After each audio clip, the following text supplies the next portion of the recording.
Dios es todo.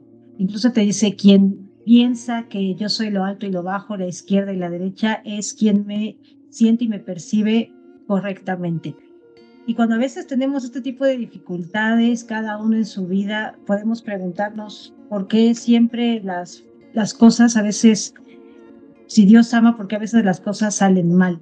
Y no es que salga mal, lo que pasa es que como parte de la experiencia del ser, hay que comprender que vivimos en un mundo donde la dualidad tiene que existir. Cuando nosotros dejemos este cuerpo y vayamos hacia nuestro renacer, vamos a llegar al mundo de lo absoluto, donde es todo. Aquí el ego es lo que genera esa separación, esa división en donde hay algo enfrente de mí, pero para que exista algo frente a mí tiene que existir el espacio que está suspendido entre lo que está frente a mí y lo que soy yo. Por lo tanto, recordemos que la firma de Dios es la tríada. En nuestra respiración, recordemos que existe la inhalación, el espacio y luego la exhalación. Entonces, cuando Dios nos dice aquí que finalmente nosotros somos libres de poder elegir quién ser y quién no ser, recordemos que la divinidad es solamente un observador. Dios solamente desea para nosotros lo que nosotros deseamos para nosotros mismos, ni más ni menos. El libro comienza en donde Neil se cuestiona si realmente va a hacer un buen trabajo o si a lo mejor la humanidad lo vamos a crucificar. Y de hecho llega un momento donde entra en duda, entra en esa frecuencia baja y le dice a Dios, por favor, retírame esto de ser tu mensajero, porque siento que no lo estoy haciendo bien. En donde también te dice que hay culpa o hay temor. ¿Por qué? Porque no saben ni cómo vamos a accionar como humanidad ante este tipo de libros. Y luego Dios le contesta, no importa, Neil, tú eres un gran mensajero. Lo más importante es cómo se dé ese mensaje. Y cada uno de nosotros, los que estamos ahorita en este grupo, somos mensajeros, porque muchas veces te puede ocurrir que alguien se siente no en un gran día y entonces las palabras que tú le das a esa persona salen desde tu corazón y a veces la persona te dice, de verdad, Dios está en tus palabras porque me has hecho que mi ser se vuelva nuevamente a elevar. O a lo mejor estás en una reunión con amigos y estás simplemente escuchando la plática, la estás observando y decides no participar a lo mejor en el juicio, en la crítica hacia una persona. Entonces, cuando tú eliges la acción más elevada, es una manifestación de que estás edificando quien eliges ser en cada momento. Porque las decisiones que tomamos todo el tiempo, de qué lado nos levantamos, nos cepillamos o no los dientes, qué carro tomamos, qué ruta, llevamos vestido, pantalón, siempre estamos eligiendo quién ser y a veces incluso nos vestimos de acuerdo a cómo nos sentimos en el momento. Y sabemos como mujeres que podemos tener un guardarropa grandísimo y decimos, no tengo que ponerme, pero es porque uno está indeciso, estás a lo mejor en una frecuencia en la que dudas de quién eres. Por lo tanto, al dudar, no sabes quién salir a ser hacia el mundo. Y por eso manifestamos en lo material, no tengo nada que ponerme. ¿Por qué? Porque en ese momento no tenemos claramente quién elegimos ser ese día que nos levantamos. Así es que algo muy importante es que la culpa y el miedo son causa de enfermedades. Y ojalá que cada vez más en esta sociedad nos tomemos el tiempo de reflexionar y de escuchar cómo comunicamos el mensaje. Yo no tengo la culpa de que haya llegado tarde. O yo no tengo la culpa de... La palabra culpa es una palabra que tendríamos que empezar a saber cuándo utilizar y cuándo no. Cambiarla quizás por la palabra responsabilidad. Cuando sentimos culpa, el cuerpo se enferma, la mente se enferma y se manifiesta en el cuerpo. El temor es exactamente lo mismo. Por eso es que Dios en este libro va a estar permanentemente hablando de que No hay culpables, simplemente existe lo que funciona y lo que no te funciona. Y vuelve a hacer mucho énfasis en la manera en la que nos relacionamos con los demás, es la manera en la que nos relacionamos con nosotros mismos. Entonces, era importante que recordemos en la dualidad, siempre vamos a estar observando, nos van a estar observando, pero lo más importante es la autoobservación. Eso es lo más importante. Y cuando Dios te dice la primera relación que tiene que existir es la relación contigo mismo, que desea tu ser, que eliges ser, hacer y tener en todas las acciones que tengas en tu día a día. Y cuando a Dios lo pones al principio de los tiempos, entonces las cosas salen de una manera más agradable, porque es quien direcciona la vida de los seres humanos.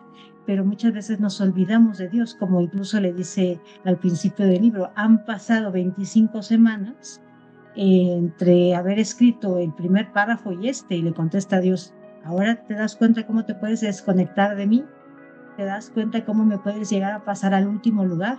¿Por qué? Porque al principio puede estar para ti el pago de facturas, el trabajo, los hijos, la casa, el pendiente y todo excepto tu conexión y tu conversación conmigo. Cuando vuelves a generar esa prioridad a tu conversación conmigo, es cuando entonces vuelves a conectarte y hay un direccionamiento a través del amor. Y siempre te dice Dios, recuerda que eres amor. Eso es como importante que lo recordemos por todo lo que viene en el libro. ¿De acuerdo?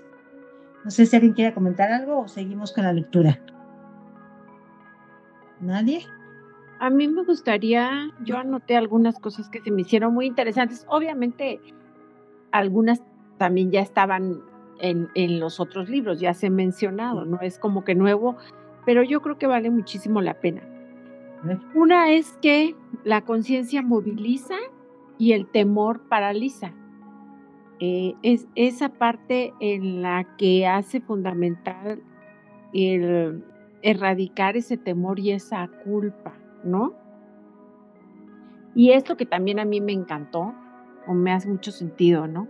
El error no está en elegir lo que es mejor para ti, sino en no saber lo que es mejor. Y qué es lo que ahorita decías, ¿no? O sea, el problema es que no nos ocupamos de nosotros, ¿no? O sea, nos ocupamos siempre de lo que está afuera, sin ver que ocupándote de lo de adentro, ocupándote del yo, vas a poder resolver todo lo demás, ¿no? Allá afuera. Entonces, dice que esto surge por no saber quién eres realmente, mucho menos quién buscas ser. O sea, ya desde ahí, de verdad que yo creo firmemente que nos preguntamos muy pocas veces, o sea, siquiera nos preguntamos qué nos hace feliz, de verdad, ni siquiera. Y la felicidad que se puede encontrar en ese yo, de verdad que es lo que te catapulta a poder vivir una vida plena, creo yo. Eso quería comentar. Y efectivamente, Lili, has hecho una gran participación y una gran enunciación porque tú has hecho a través de Canela y la banda la práctica del espejo, ¿sabes? Entonces, incluso Dios aquí te vuelve a decir, párate frente al espejo y observa tu mirada. Quédate observando hasta que puedas lograr verte a ti mismo. Muchas veces la culpa y el temor, a mí me ha pasado en partes de mi vida, de repente no podemos mirar a los ojos porque hay algo que no está en resonancia con nosotros. Entonces, cuando tú logras verte a través del espejo y hacerte la pregunta, ¿quién soy? Y de hecho Dios te dice, ¿quién está detrás de esa mirada? ¿Sí? Profesores como Wayne Dyer, Deepak Chopra, de los más comerciales, nos hacen esa invitación. ¿Quién eres? ¿Quién soy? ¿No eres tu nombre? Lilia, Yasmín, Luis, Karina, ese nombre ni siquiera lo elegiste, lo eligieron para ti.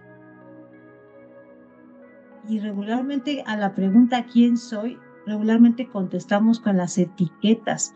Soy alta, soy delgada, soy mexicana, etcétera, etcétera. Pero muchas veces no logramos ir más allá de lo que no somos. Es decir, ¿quién soy? Soy amor, soy vida, soy un ser de luz, soy un ser humano. Regularmente tenemos tendencia a contestar bajo etiquetas. Entonces, cuando nosotros hagamos ese ejemplo de quién soy sin colocar nacionalidad, estatura, todo lo que el empaque con el que creemos Tu ser, profesión.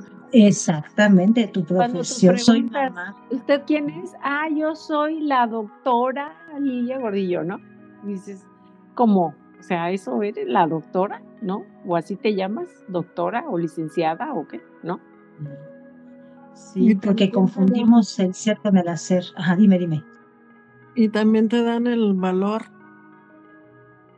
con lo que, bueno, en tu profesión. Efectivamente. Y eso como Y que te eleva, ¿no? te eleva y a la vez te desconecta, porque te eleva con el ego y te desconecta con la divinidad. Entonces, es muy importante esa tarea de poder escribir, decía Wendayer, en un examen que tuvo, que les preguntaron quién soy, y no podía colocar ninguna etiqueta. Entonces, que era un examen muy importante. Entonces, ¿cómo quién soy sin colocar alguna etiqueta como la que acaba de mencionar Lidia? Soy mamá, soy papá, soy casada, soy mexicana, soy estudiante, soy licenciado, soy ingeniero. Cuando tú logras deshacer y desapegarte de todo eso material, entonces cuando tú renazcas y a lo mejor estés en ese momento, quizás rodeado de tus familiares, no sabes si a lo mejor en un hospital o en tu casa, y te pregunten quién es, ¿qué se te ocurre decir? Responder, ¿quién soy? ¿Quién soy en ese momento? Porque si todavía en nuestro renacer vamos a decir, o quién fui, imagínate, ¿no? O sea, en ese momento, ¿quién soy? Qué pregunta tan corta y tan profunda, ¿no lo crees? A la vez, ¿quién eres? ¿Quién Sí. elige ser con base en esta experiencia? ¿Sabes? Te están a lo mejor haciendo daño. ¿Quién elige ser? ¿La persona que regresa al golpe, la persona que regresa a la majadería, o elige ser una persona consciente, plena, amorosa y que pase ese efecto frente a ti, pero no te enganchas al efecto que te arrastra hacia él? Eso es muy importante. ¿De acuerdo? Dice Deepak Chopra en ya unos textos de verdad muy elevados, porque en todos sus últimos libros el salto cuántico, el cuerpo cuántico y todo eso que están, se me hacen muy buenos, pero que me ha costado bastante irlos comprendiendo. Dicen algunos de esos textos que si nosotros comprendiéramos realmente el valor de la soledad, pero la soledad como una elección, no la soledad de que estás solo o sola porque por circunstancias de la vida que no precisamente tú elegiste y que obviamente te hacen sentir mal, ¿no?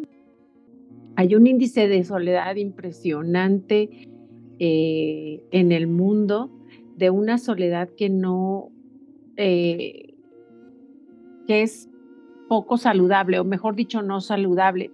Pero en la soledad saludable, esa que tú eliges, o aquella que puedes ir como apreciando, como producto tal vez de gente que se pudo haber quedado viuda, de gente que está divorciada, o de quien verdaderamente ha elegido por un periodo de tiempo estar solo o sola, lo que se puede encontrar es un gran tesoro, es descubrir a ese yo, o sea, que sepas realmente quién eres. Eso te permite saber quién eres tú y te permite hacer ciertas conexiones cerebrales que de otra forma en la vida social no puedes hacer, porque en lo social siempre estamos atendiendo esta demanda de cómo debo ser para agradarle a mi pareja, cómo debo ser para estar bien con mis hijos,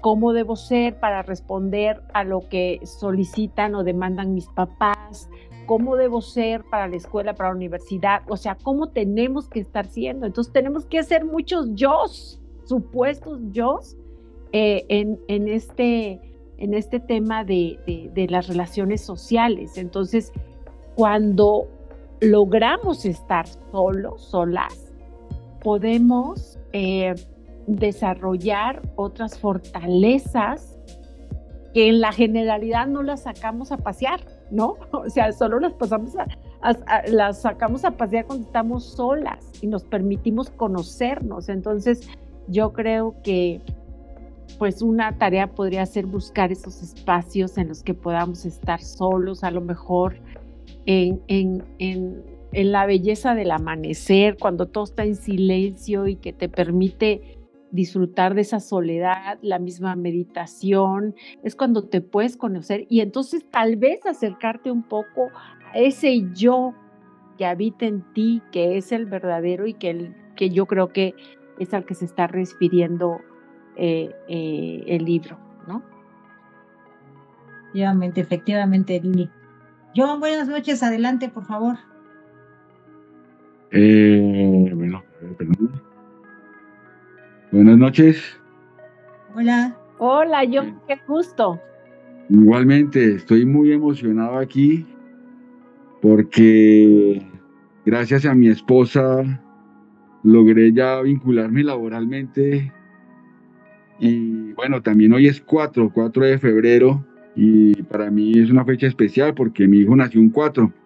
Entonces hoy me dieron la gran noticia del contrato laboral, entonces estoy aquí precisamente como recordando ciertos conceptos agronómicos que me corresponden manejar, porque me hicieron ciertas preguntas sobre el tema, pero entonces aprovechemos y aprovechame, por favor, con relación a esta emoción que tengo. Gracias por tocar el tema, Lilia Gordillo, sobre el tema cuántico, que me parece importante que lo comencemos a ver en este instante. Yo acabo de enviar un link ahí a través del chat. Es un video de 7 minutos y que podemos lograr entender, o es la base, digamos que es una base para el libro 3, que más adelante vamos a tocar ese tema, que digamos lo entiendo con claridad y que por eso estoy tan emocionado también con este libro, porque realmente ese es un tema que me emociona entenderlo, ¿sí? Creo que tiene que ver con el tema de... es que hay que recordarlo, lo que observas frente a ti. Lo que observas frente a ti, observas es el pasado, ¿sí? Esto lo vamos a tocar aquí en el libro 3 más adelante, bueno. Entonces, si desean, por favor, te sugiero, para que toquemos este tema y vayamos profundizándolo. Ahí te puse, si deseas, lo ponemos 7 minutos para que todos lo veamos y podamos lograr entender un poco de qué se trata. Me voy a entrar. Dame un momento, John. Y yo también, digamos que luego de que lo terminemos de ver, yo daría una explicación según mi entendimiento, ¿sí? Que eso podría ayudarnos a nosotros de alguna forma, porque esa parte del entendimiento de la física cuántica, sí, me parece a mí también compleja, pero ya gracias a estos videos he podido lograr ya discernir mucho mejor. Ok, bueno, lo pueden ver, lo vamos a poner. Gracias. Hola, hoy en ScienceClick el vacío. En términos generales, al hablar de vacío nos referimos a la ausencia de toda materia visible. Se dice, por ejemplo, que un vaso está vacío si no contiene ningún líquido. Pero, en realidad, desde un punto de vista fundamental, el vaso nunca está realmente vacío. Por el contrario, contiene un número gigantesco de moléculas de aire, miles y miles de millones de moléculas que constituyen un gas imperceptible a primera vista, pero que es una forma de materia real y concreta. Para realizar ciertos experimentos puede ser conveniente quitar el aire de nuestro entorno, cuya presencia podría ser problemática. Es lo que llamamos crear un vacío. Para conseguir este resultado, es necesario extraer todo el aire del objeto que lo contiene. En la práctica, resulta imposible conseguir un vacío perfecto. Sin embargo, podemos acercarnos a ello gracias a las técnicas modernas, que permiten reducir la cantidad de partículas miles de millones de veces. Dicho esto, el vacío más extremo que puede obtenerse en un laboratorio sigue estando muy alejado del vacío absoluto. En el mejor de los casos, quedan unos cuantos miles de millones de partículas por metro cúbico. Si queremos encontrar un espacio aún más vacío que lo que podemos crear en el laboratorio, es necesario salir de la atmósfera terrestre y viajar al espacio. En el espacio que existe entre los planetas, en nuestro sistema solar por ejemplo, las partículas son muy escasas, solo podemos contar unas decenas de millones por metro cúbico. Es en el medio intergaláctico, es decir, el espacio que existe entre las galaxias, donde nos encontramos con un vacío casi total, con un promedio de una sola partícula por metro cúbico. Con una densidad de materia tan pequeña, necesitaríamos un recipiente del tamaño de nuestro planeta para tener tantas partículas como en un simple vaso. En un vacío perfecto, con ausencia total de materia, ciertas propiedades que consideramos evidentes dejan de serlo. Si intentáramos tocar la guitarra en el vacío, no sería posible emitir ningún sonido, ya que la vibración de las cuerdas no podría propagarse por el aire hasta llegar a nuestros oídos. Por la ausencia de cualquier forma de materia capaz de restituir vibraciones, el sonido no puede viajar a través del vacío del espacio. Asimismo, en la superficie de la Tierra, la atmósfera tiene un peso que empuja hacia abajo los objetos que contiene. Esto equivale a una cantidad colosal de fuerza de compresión. Esta fuerza corresponde al peso de 2 elefantes adultos por cada metro cuadrado. Es lo que llamamos presión atmosférica. Si no sentimos esta presión en el día a día, es porque nuestro cuerpo y casi todas las cosas de nuestro entorno generan también una presión interna, dirigida hacia el exterior, que compensa perfectamente la presión atmosférica. Consideremos una botella de plástico, en la que creamos un vacío al extraer el aire que contiene. Ahora que está vacía, la botella ya no puede resistir la presión exterior, porque ya no tiene contenido. Por lo tanto, se comprimirá violentamente por el peso de la atmósfera. Por último, un espacio vacío no posee realmente una temperatura. En realidad, lo que llamamos temperatura es el grado de agitación de las partículas en un determinado entorno. En el aire, por ejemplo, es más caliente cuando las moléculas de aire están más agitadas y más frío cuando lo están menos. Pero en un espacio vacío, por la ausencia de partículas, es imposible medir cualquier nivel de agitación. Por lo tanto, el concepto de temperatura pierde su significado. En el vacío, el calor solo puede propagarse a través de la luz y otras ondas electromagnéticas, que son las únicas capaces de viajar en el vacío. Pensemos ahora en la idea del vacío, no a escala humana, sino a escala microscópica.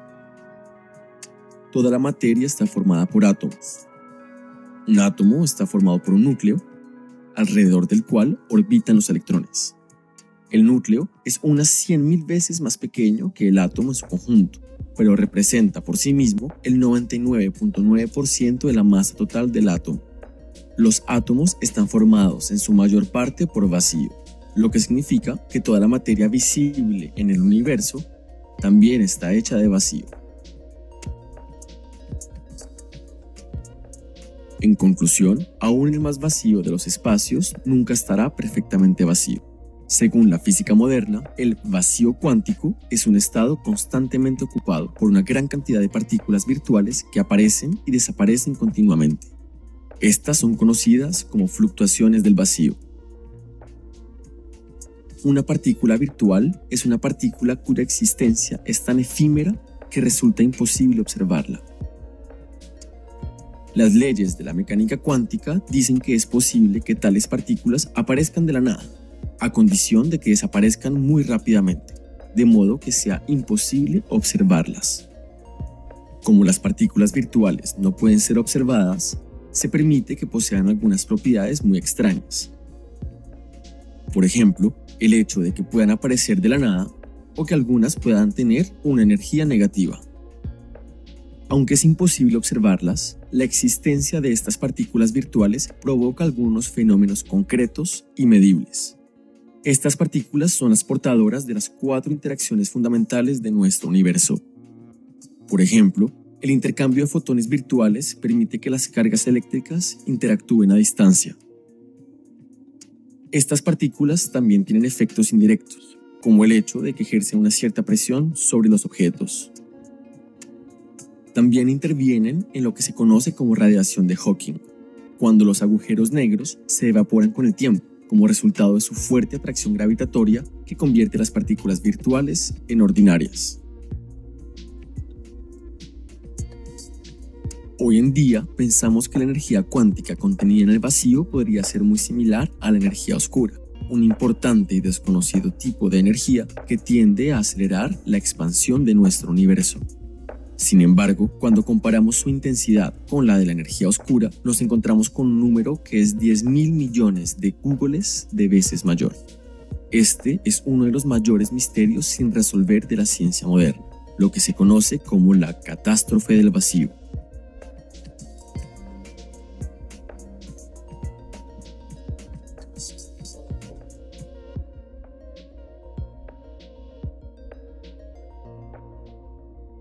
Gracias, Karina. Pues a ver, vamos a resumir un poco aquí sobre el video que acabamos de observar y a nosotros nos aplica la física cuántica, sepamos o no sepamos sobre ella, ¿sí? A todos en general, es un tema universal, ¿de acuerdo? Entonces, lo que yo logré entender en dicho video es, por ejemplo, nuestra vida física, como lo llaman ahí en este video, partículas virtuales efímeras, ¿sí? Aparecen y desaparecen de forma así como si fuera un parpadeo, ¿sí? Pero yo creo que lo que le da vida a esa partícula virtual efímera o llamado cuerpo, que incluso nosotros no podríamos observar porque en realidad esa presencia visible de materia viene siendo vacío, ¿sí? La da el núcleo, porque es que el núcleo es el 99.9% real del peso de dicha partícula. El núcleo viene siendo para nosotros el alma o el corazón, ¿sí? O el centro de todo. Siempre el mayor poder de energía está en el núcleo. Luego, lo que hace manifestar realmente la materia, que viene siendo el 0,01%, es el núcleo, ¿sí? El gran autocreador de materia sólida, yo lo llamaría núcleo. También soy consciente de que el alma de uno es un soplo, que en realidad la vida del alma, lo que llaman, lo mencionan en uno de los libros, que vivir 50 años es realmente relativamente muy breve también, ¿sí? Pero sin embargo, si nosotros nos enfocamos realmente en la energía nuestra, en lo que nos corresponde realmente, que para mí viene siendo nuestro propio núcleo de cada uno, pues Y como estamos viviendo en un vacío que es pura física cuántica, en donde nosotros lo que emitimos con nuestros cuerpos para que se logren ver visibles son fotones, en realidad. La única forma de poder ver un cuerpo físico es gracias a los fotones que emite, o para mí son reflejos de ondas de luz, ¿sí? Todo lo visible o llamado materia. Bueno, ese es mi resumen dentro de mi propio entendimiento de las cosas. Y esto nos va a ayudar también a nosotros, lo que les decía, a entender ese temita de cómo es posible que lo que estemos observando frente a nosotros, observamos es el pasado. Porque obviamente, dentro de la propia experiencia que estamos viviendo aquí, esto ya sucedió antes. O sea, esto no es la primera vez que sucede. La aplicación de la física cuántica en nuestras vidas no es la primera vez que sucedió. Se repite, puede que haya algún tipo de bucle o ciclos que se repiten dentro de nuestra propia evolución, que tengamos que nosotros o mejorar para, pues me imagino yo que para que no se repita, porque hay cosas que en realidad deseamos que no se repitan. Bueno, gracias, muy amable, gracias. Gracias a ti. Incluso no solamente lo que vemos, también lo que escuchamos. Ahorita lo que yo estoy diciendo a ustedes les llega en un tiempo desfasado. Así es que le voy a dar la palabra a Luis. Buenas noches, Luis. ¿Algo nos quieres comentar?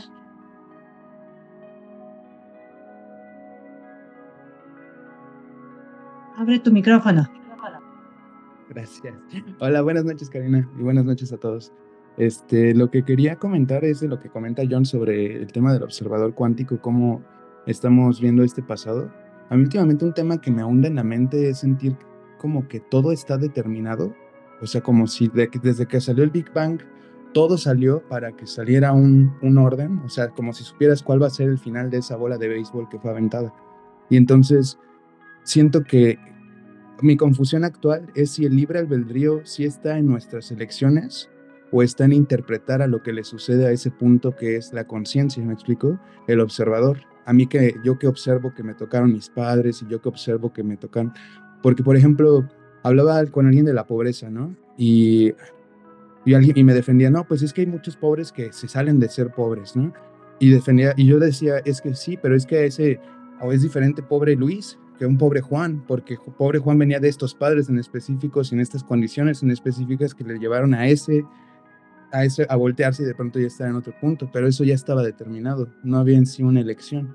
Y ese es un tema que últimamente me tiene como dando vueltitas, si de verdad tenemos como un libre albedrío sobre lo que estamos haciendo o si solamente todo lo que nos sucede y ya, y tenemos que ser felices con todo lo que nos suceda, y por eso se agradece la enfermedad, por eso se agradece todo aspecto de la experiencia. Y quería por eso compartirlo, porque como veo que es una mesa de mentes profundas, quería escuchar sus puntos de vista. Gracias. Yo solo, antes de que hable mi querida Karina, yo solo quiero saber qué edad tienes, Luis. 26 años. Ok. Mi hijo tiene 27 y igual que tú, anda queriendo resolver exactamente lo mismo. Es duda de chavos. Sí, o sea, pero chavos que realmente están echando a andar su conciencia, creo yo. Bueno, me callo. Gracias. Está bien, Lili. Bueno, pues mira, lo importante es que existe la conciencia crítica y la autocrítica. La crítica es aquello que la sociedad nos va marcando, bien ser, qué pensar, toda la construcción del juicio. Y la conciencia autocrítica es lo que tú eliges ser para ti mismo. Siempre hay un observador. Claro que hay un observador en lo que somos y elegimos ser. Sin embargo, sí, el libre albedrío es incluso una elección a la cual no nos gusta encontrar, porque nos hace ser responsables de quienes elegimos ser. Entonces, cuando no somos responsables, vamos hacia la culpa, hacia lo que los demás nos hacen para que nosotros elijamos quién ser. Cuando descartamos la culpa y tomamos la responsabilidad por delante, entonces ya no hay salida, porque ya no hay un falso yo, sino está el yo supremo quien va eligiendo tu vida. Eso es como lo que yo te podría comentar al respecto. Gracias. A ver, Fer. Bueno, yo creo que ahí podríamos ya regresar a lo que dice el libro, ¿no? Que menciona justamente que uno elige quién va a ser el día de hoy, ¿no? Que era con lo que empezábamos esta conversación. Entonces, cuando uno sabe claramente lo que va a hacer, no hay forma de que no tengas un libre albedrío, simplemente tú mismo te guías a los puntos para que puedas vivir la vida que estás eligiendo. En cambio, cuando, como se comenta, ¿no? Si no tienes una decisión clara de lo que quieres ser, entonces vas por la vida solamente observando, sin tomar decisión alguna, y entonces pierdes tu poder creativo. Y pues supongo que pues esa es la parte elemental, ¿no? Como poder elegir realmente quién quieres ser, o simplemente pues ir por la vida pues viviéndola, sin preguntarte nada. Y es que todo el tiempo, por ejemplo, mira, yo que me dedico a la venta de viajes, ¿no? Te dice una persona, ¿sabes qué? Deseo cancelar mi viaje. Perfecto, es cancelable. Pero lo que suceda después de esa decisión de la cancelación es tu responsabilidad, no la mía. Pero ¿qué pasa? Las personas nos piden cancelar la reserva del vuelo sin tomar la responsabilidad de la consecuencia de esa decisión. A lo mejor la aerolínea, en lugar de que le devuelva el 100%, le devuelve nada. Y entonces se revierte a culparme como empresa o como ser humano por la decisión que la persona toma. ¿Me doy a entender? Si a lo mejor la persona toma la decisión de cancelar el vuelo contra todo lo que venga, como puede regresarle su dinero, como no, como el 80%, y toma la responsabilidad de esa decisión que tuvo por libre albedrío, la consecuencia de esa decisión es lo que le hará seguir siendo ese observador y testigo silencioso de su conducta, o el juez que culpa a los demás por la decisión que toma. ¿Me doy a entender? Y regularmente vamos así por la vida. Vamos eligiendo quién ser, pero culpando, responsabilizando a los demás. Cuando tú tomas plena conciencia de lo que comes, lo que compras, con quién te relacionas, lo que lees, lo que consumes, lo que no dejas de consumir, y tomas el 100% de la responsabilidad, ya no te puedes ocultar ni de ti mismo. No te puedes ocultar. Flota a la superficie. ¿De acuerdo? Bueno, vamos un poquito si quieren, porque va a entrar Dios a comentar acerca de la dicotomía divina. ¿Les parece? Sí, mi Cari, yo creo que, bueno, no sé, aquí afortunadamente tenemos un grupo muy bueno. En esta ocasión me da mucho gusto ver jóvenes, eso está genial. Y la pregunta de Luis se me hace así súper interesante, de verdad. Si nos metemos a ella, yo creo que igual no terminamos, pero se me hace muy interesante. Y desde luego me llena de alegría la respuesta el punto de vista de Fer, ¿no? Yo creo que son dos opiniones muy valiosas porque tienen una mirada distinta a la que podemos tener nosotros, no porque seamos viejos, obviamente no, pero sí porque tenemos otra concepción de la vida.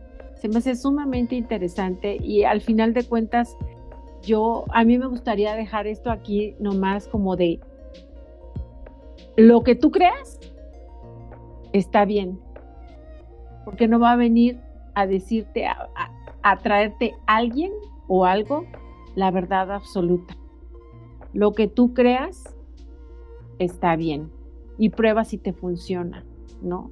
Podríamos encontrar muchas respuestas para Luis, y me siento como muy conectada porque son temas que mis hijos plantean muchas veces, ¿no? Que nos comparten muchas veces. Entonces, no es que esté bien o esté mal, es simplemente esto es la vida y es lo que tú creas y es lo que dice Fer, ¿no? Es lo que tú decidas, ¿no? Porque todo depende de ti, de cómo veas tú la vida y cómo puedas buscar tu propia evolución, ¿no? Es un tema muy interesante. Muchas gracias. Gracias, Luis. Gracias, Fer. Gracias a todos. Adelante, John. Gracias. Mira, Luis, yo pienso que hay una cosa que es muy importante que me pasó a mí, que fue precisamente en el momento en que yo estaba pensando en suicidarme, que yo quería saber sobre mi sentido de la vida. Y resulta que yo tuve una respuesta. Entonces, digamos que logré recordar mi núcleo. Y ahora mi núcleo está enfocado precisamente, yo lo llamo, si tú revisas el concepto de centro, vas a encontrar conceptos como corazón, y si revisas el concepto de corazón, sabes que corresponde al alma. Entonces, el núcleo es la fuerza o energía que se enfoca en materializar la energía que tú deseas aquí hacer realidad. Porque si el núcleo está en la vastedad del vacío, están todos los núcleos que vienen siendo todas las almas, estamos como en esta vastedad del vacío. En realidad, el único propósito que tenemos es materializar lo que realmente es el alma. Entonces, obviamente, sí hay un libre albedrío. Me refiero a con que tú eliges materializar o hacer realidad aquí lo que tu alma desea ser. Y en realidad es el propósito de vida de uno. Y obviamente la elección o decisión que uno toma, obviamente espero que con sabiduría, en el sentido de, me refiero yo, de saber lo que uno elige hacer realidad en esta vida. ¿Sí? Gracias.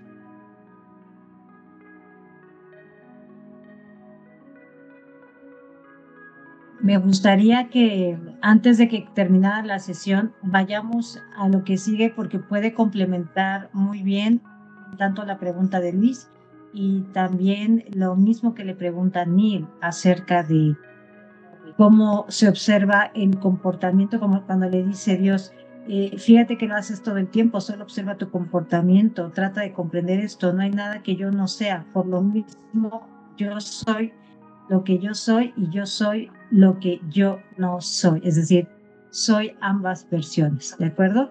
Entonces, nada más un momentito para continuar aquí. Dicotomía divina. Este es el misterio divino que, hasta ahora, solo las mentes más sublimes pueden comprender. Aquí te lo revelo de una manera en la que más personas puedan comprenderlo. Este era el mensaje del libro 1, y debes comprender esta verdad básica.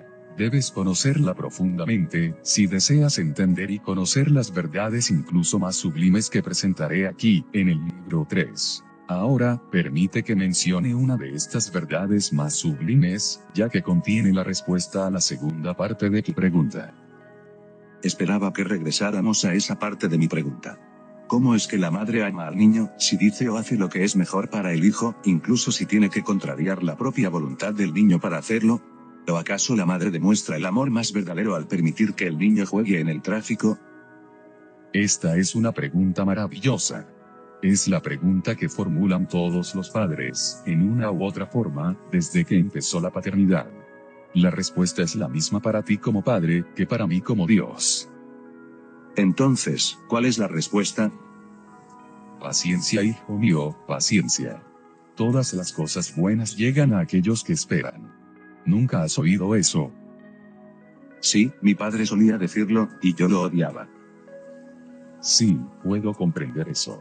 Sin embargo, debes tener paciencia contigo mismo, en especial, si lo que eliges no te proporciona lo que piensas que deseas. La respuesta a la segunda parte de tu pregunta, por ejemplo, dijiste que quieres la respuesta, pero no la eliges. Sabes que no la estás eligiendo, porque no experimentas tenerla. En verdad, tienes la respuesta y la has tenido todo el tiempo. Sencillamente, no la estás eligiendo. Eliges creer que no conoces la respuesta, por lo tanto, no la conoces. Sí, ya hablaste también sobre esto en el libro 1. Tengo todo lo que elijo tener en este momento, incluyendo la comprensión total de Dios. No obstante, no experimentaré tenerla hasta que sepa que la tengo. Precisamente. Lo expresaste a la perfección. ¿Cómo puedo saber que lo tengo hasta experimentar que lo tengo? ¿Cómo puedo saber algo que no he experimentado? ¿Acaso no dijo una gran mente, todo saber es experiencia? Estaba en un error. Saber no sigue a la experiencia, sino que la precede. En esto, la mitad del mundo entiende lo contrario. Entonces, ¿quieres decir que tengo la respuesta a la segunda parte de mi pregunta, solo que no sé que la tengo? Exactamente. Sin embargo, no sé que la tengo, entonces, no la tengo. Sí, esa es la paradoja.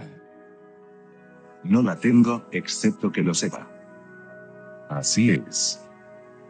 Entonces, ¿cómo puedo llegar a esta situación de saber que sé algo, si no sé que lo sé? Para saber que sabes, actúa como si supieras. Mencionaste también algo acerca de eso en el libro 1. Sí. Un buen punto para comenzar aquí sería recapitular lo que se habló en la enseñanza previa. Sucede que formulas las preguntas correctas, permitiéndome resumir en pocas palabras, al principio de este libro, la información que discutimos con cierto detalle en el material anterior. Ahora, en el libro 1, hablamos acerca del paradigma ser-hacer-tener, y cómo lo han invertido casi todas las personas. Casi toda la gente cree que si tiene alguna cosa, más tiempo, dinero, amor o lo que sea, puede finalmente hacer algo, escribir un libro, tener un pasatiempo, ir de vacaciones, comprar una casa, iniciar una relación, lo que le permitirá ser algo, feliz, pacífico, contento o estar enamorado. En realidad, están revirtiendo el paradigma ser-hacer-tener. En el universo como es en realidad, opuesto a como tú piensas que es, el tener no produce ser, sino todo lo contrario.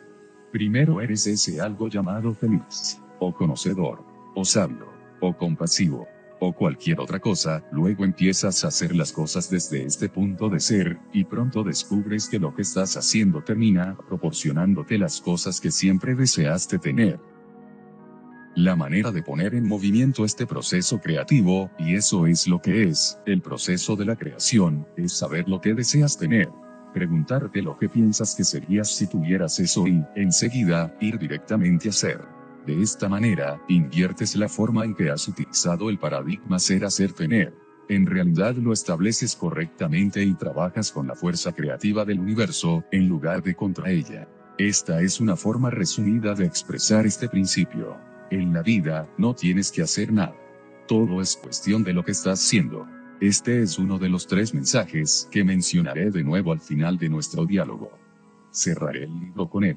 Por el momento y para ilustrar esto, piensa en una persona que sepa que si solo pudiera tener un poco más de tiempo, un poco más de dinero o un poco más de amor, sería en verdad feliz.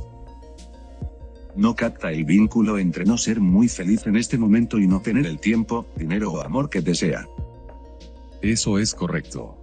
Por otra parte, la persona que está siendo feliz parece tener tiempo para hacer todo lo que es realmente importante, todo el dinero necesario y suficiente amor para que dure toda la vida. Descubre que tiene todo lo que necesita para ser feliz, siendo feliz. Exactamente.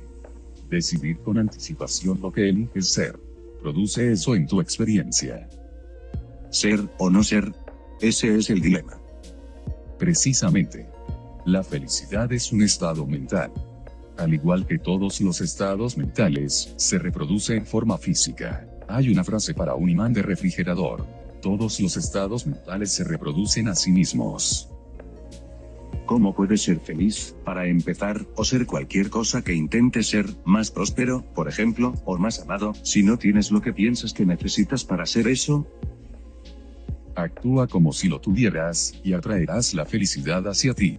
Lo que actúas como si lo fueras, en eso te conviertes. En otras palabras, fíngelo hasta que lo logres. Sí, algo parecido. Solo que en realidad no puedes estar fingiendo. Tus acciones tienen que ser sinceras. Todo lo que hagas, hazlo con sinceridad, o se perderá el beneficio de la acción. Esto no es porque no te recompensaré. Dios no recompensa ni castiga, como sabes. La ley natural requiere que el cuerpo, la mente y el espíritu estén unidos en pensamiento, palabra y acción, para que el proceso de creación funcione.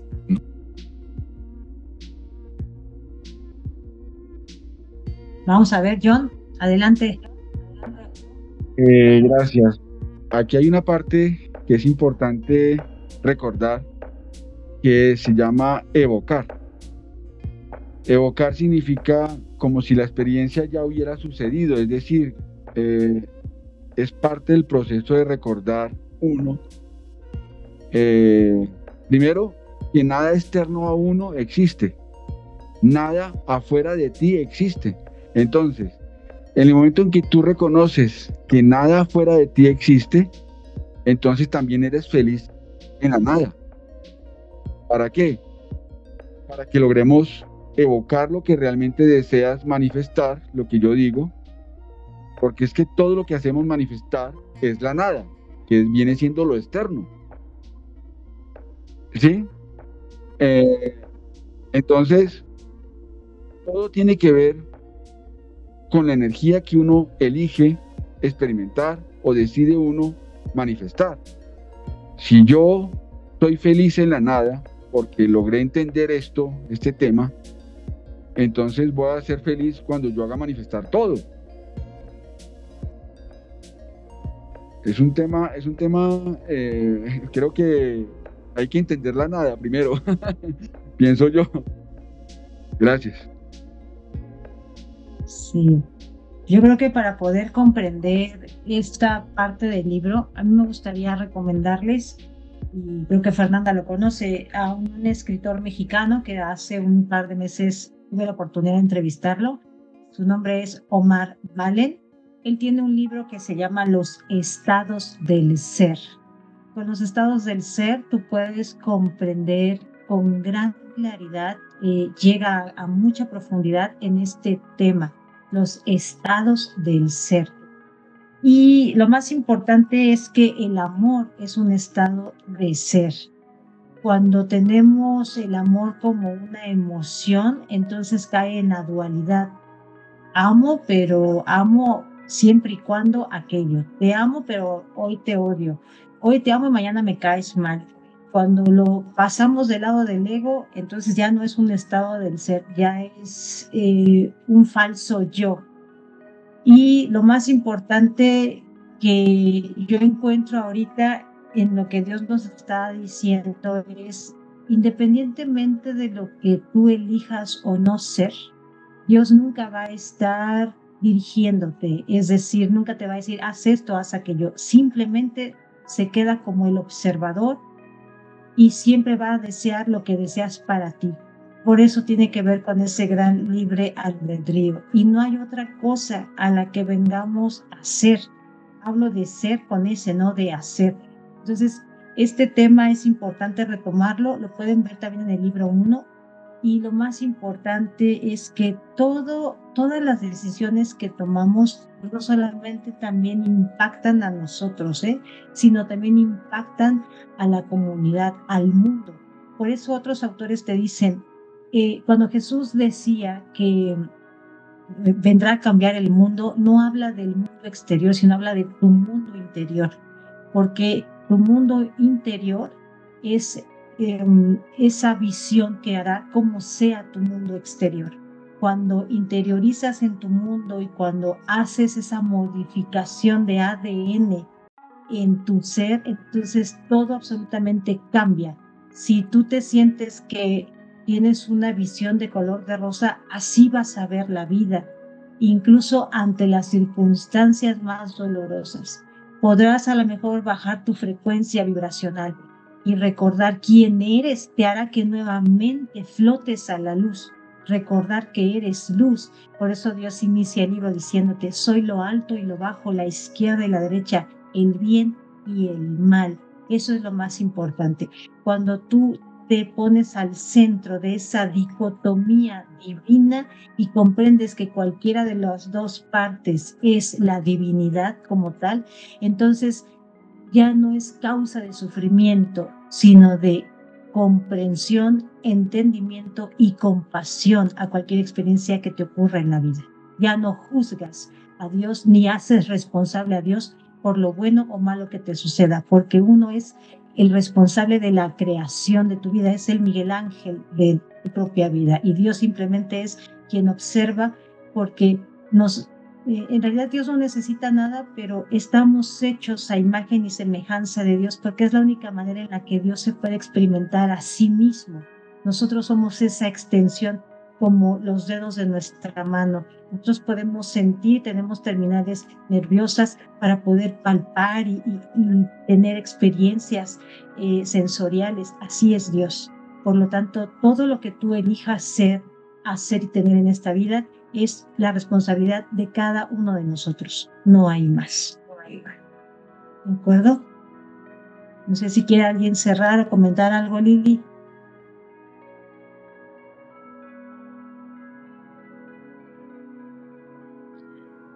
Ay, pues yo comentar que esta ha sido una clase muy bonita, que agradezco mucho que sea un grupo pues nutrido, un grupo diverso, lo cual está muy bien.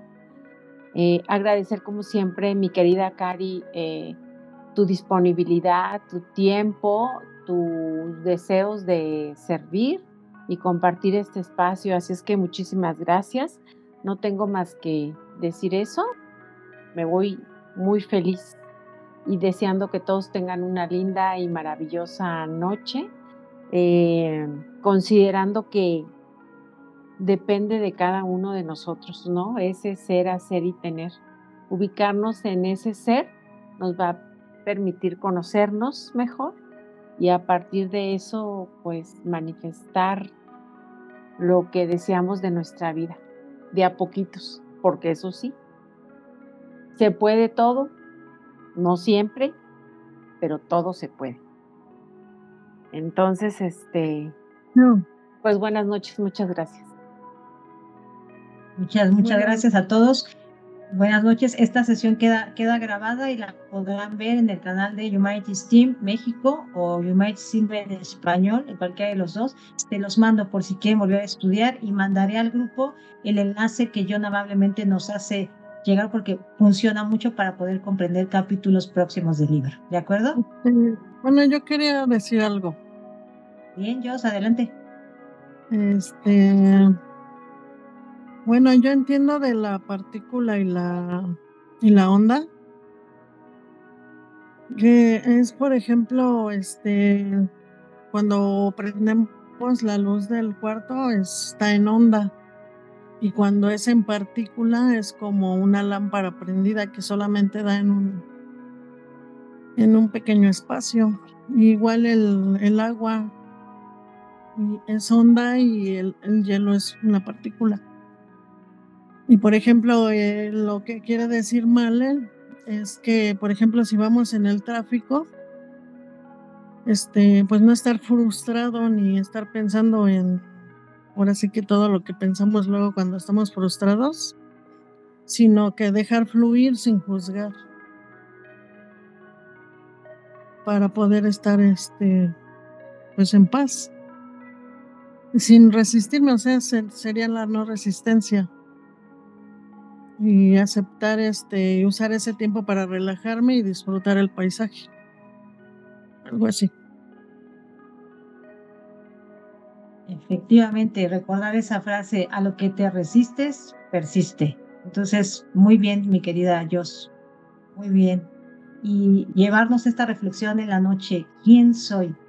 En el sueño, cada vez que soñamos y manifestamos un ser, al otro día recordamos, ay, soñé que era tal persona, porque seguimos siendo seres teatrales, personajes que se montan en un teatro, en un auditorio que nos observa, pero nosotros decidimos quién ser en esa obra de teatro. Hasta en los sueños y en la muerte es una herramienta de creación. Todo el tiempo estamos teniendo interpretaciones del ser.